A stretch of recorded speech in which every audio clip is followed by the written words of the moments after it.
ये देश और कई प्रदेशों की समस्या है कि यहाँ पर किसी बड़े हत्याकांड के बाद कानून व्यवस्था बहुत ज्यादा कड़ी करने का दावा किया जाता है। राजस्थान में भी इस बार कुछ नया नहीं हुआ है। राजस्थान के डीजीपी उमेश मिश्रा ने भी इस हत्याकांड के बाद सतर्कता बढ़ाने के निर्देश दिए हैं। यही नहीं, पुलिस का कहना है कि हत्यारों को पकड़ने के लिए पूरी नाकाबंदी की गई है। यानी जब सुखदेव सिंह गोगामेडी ने गैंगस्टर लॉरेंस की धमकी के बाद सुरक्षा मांगी थी, तब सुरक्षा मुहैया नहीं करवाई गई। अब जब उनकी हत्या हो चुकी है तो पुलिस प्रशासन सतर्क नजर आ रहा है। डीजी कह रहे हैं कि वो सतर्कता बरत रहे हैं। इस हत्याकांड की जिम्मेदारी जिस गैंगस्टर रोहित गोदारा ने ली है, उसके बारे में कहा जा रहा है कि वो फिलहाल देश से बाहर है। यानी वो विदेश में रहकर अपने गैंग के नेटवर्क के जरिए लोगों को मार रहा है। यही नहीं, गैंगस्टर लॉरेंस तो जेल में बंद है और वो वहीं से लोगों को धमकियां दे रहा है। रोहित गोदारा वही गैंगस्टर है जो पंजाबी गायक सिद्धू मूसेवाला की हत्या के मामले में भी आरोपी है। पिछले वर्ष ही रोहित गोदारा नकली पासपोर्ट की मदद से दुबई भाग गया था।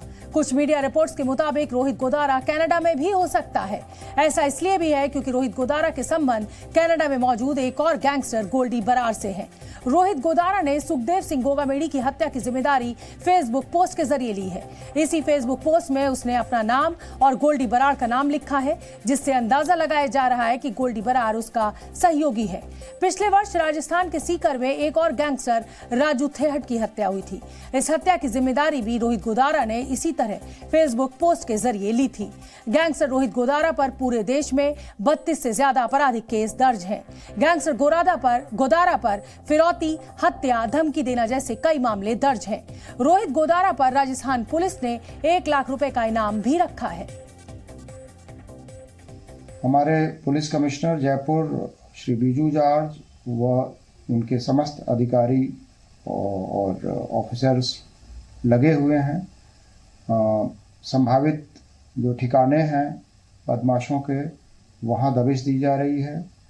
पड़ोसी जिलों में और बीकानेर संभाग में भी इस संभावित जो बदमाशों के कॉन्टैक्ट्स हैं उन पे भी दबिश दी जा रही है। और हरियाणा डीजी साहब से भी हमने बातचीत कर उनका भी सहयोग मांगा है। रोहित गोदारा गैंग ने जिम्मेदारी ली है।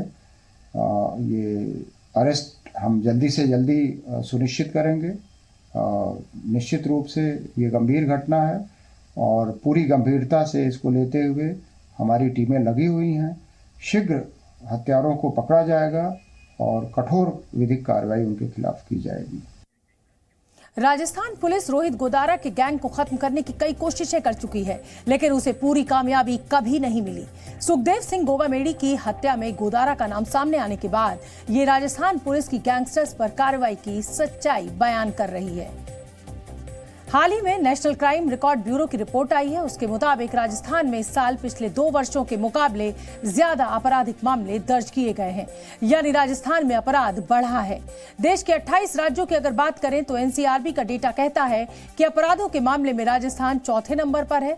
इसका एक मतलब ये भी है कि राजस्थान पुलिस को पता है कि उनके राज्य में अपराधियों की चलती है।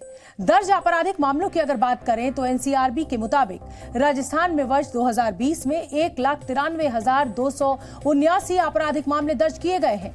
इसके अगले वर्ष यानी 2021 में आपराधिक मामलों की संख्या बढ़कर 2,14,552 हो गई। यानी राजस्थान में अपराध बढ़ गए थे।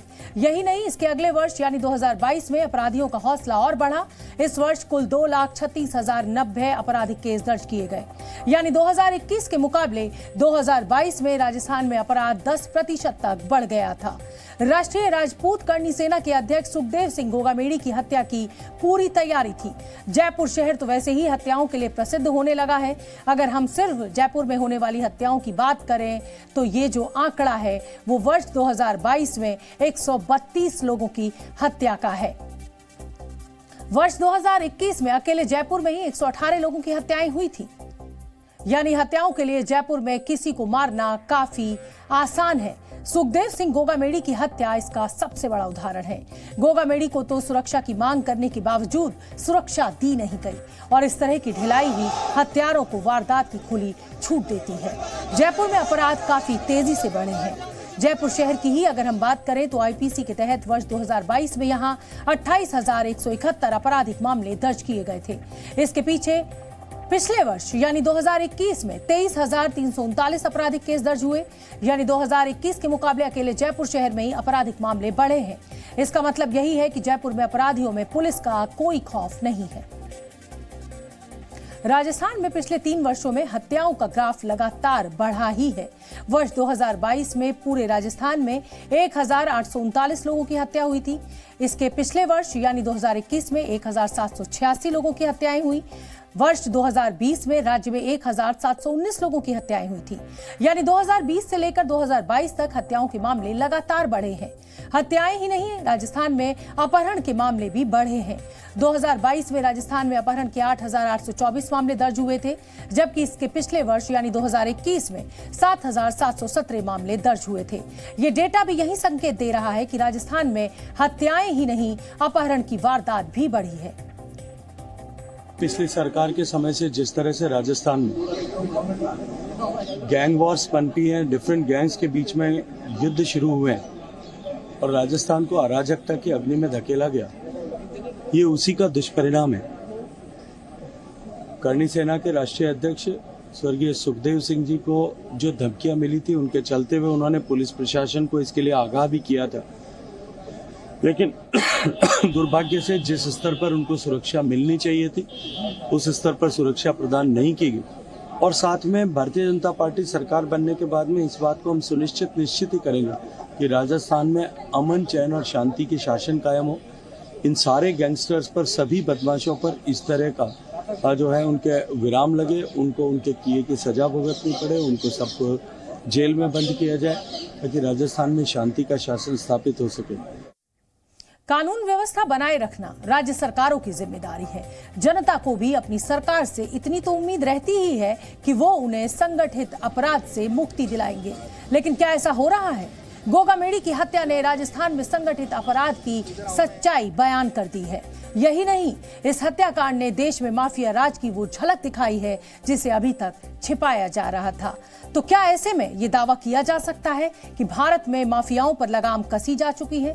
खुलेआम बड़े गैंगस्टर्स लोगों को धमका रहे हैं, हत्याएं कर रहे हैं। इससे तो ये पता चलता है कि भारत में माफिया राज और कानून व्यवस्था समानांतर है।